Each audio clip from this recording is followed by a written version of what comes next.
Over the last few years, the first-person shooter genre has grown to become one of the largest in all of gaming. And with this rise, the video game industry has continuously pumped out new shooters to the point of overkill.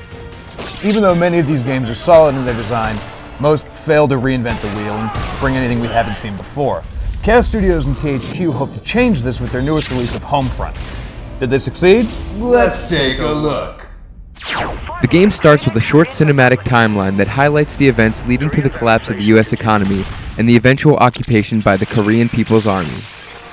Penned by the writer of Red Dawn and Apocalypse Now, the story follows a small band of resistance fighters from Colorado as they fight to join the US military in San Francisco. A lot of the material can be viewed as controversial, but the most striking aspect of the story is tied to the fact that it all seems plausible, especially with the current state of affairs in real life. You'll see plenty of the standard fare campaign we've come to expect from a first-person shooter. Large-scale battles, stealth and sniping sections, and even the slow-mo segments introduced in Modern Warfare.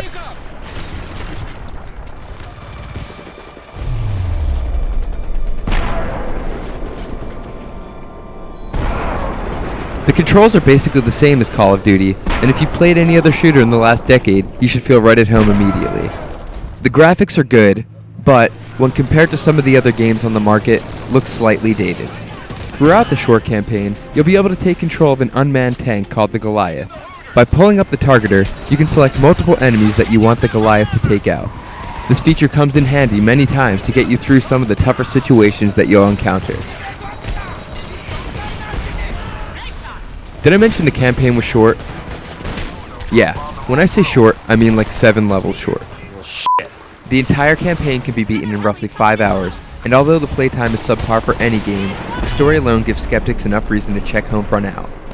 Sure, it relies heavily on scripted events. Hold on to something. And I ran into numerous issues when trying to progress before my team. But these are minor annoyances that I can look past considering how engaging the overall experience is. Homefront doesn't break any new ground, or even introduce anything to the stagnant FPS genre, but the mechanics are solid, and because of the well-written story that hits close to home, it's worth checking the single-player portion of Homefront out.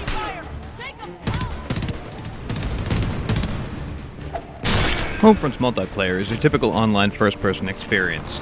It has similarities to both Call of Duty and the Battlefield series, though it's different enough to stand on its own.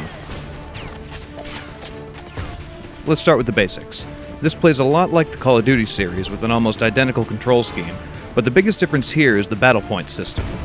In Call of Duty, you're rewarded for continuous kill streaks with sentry guns, attack choppers, or other machines of death. In Homefront, these are items available for purchase from your heads-up display. If you're an inexperienced or just untalented player, you can still save up points to buy that big fancy attack helicopter that you've always wanted.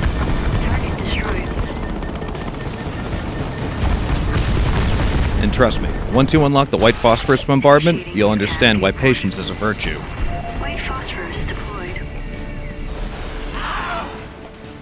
Another unique feature of Homefront's multiplayer is the Battle Commander mode. It's still games of ground controller team deathmatch, but now an AI commander issues you special assignments. If an enemy sniper is racking up kills, they'll be designated as a primary threat, and players on your team will be assigned to take them out.